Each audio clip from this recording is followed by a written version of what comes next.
Today we're gonna work on how to create a button in React and style it even if you don't really know CSS with the help of ChatGPT. So first of all, I'm gonna recommend you using Code Sandbox if you're trying to learn how to code in React. This helps you set up everything and you don't have to go through that process and try to figure things out locally. And yeah, look at this. You can just start right away. So first we're gonna create my button.jsx because this is mostly just JSX in here. And we do export default function my button. Oh, you need a space here. Come on, space. Okay. And then braces, return, define the basic button here with a clothing tag button and add some words to it. I'm a button. So why do we need export default is because this is to define the main component inside of this file. So when you export it or import it from other files, it knows exactly what you're referring to, or else it's gonna get confused. Then we will go to app and we could just add it here, my button. And it's gonna automatically import for you.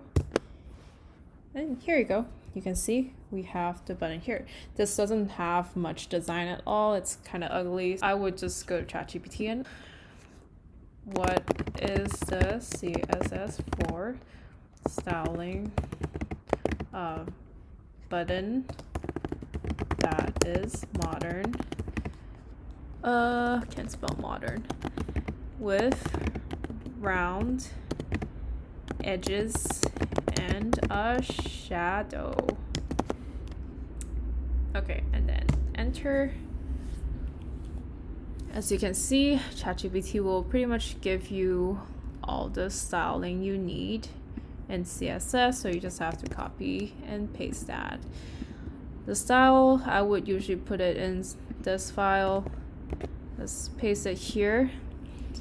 As you can see, nothing really changed. You have to probably refer it here. The button as class name equals, I don't know, button. And now you can see that it actually changed in style. I don't really like the color. You can come here and modify that. I'll probably change it to black. And also this is a hover color, so I will change it to gray.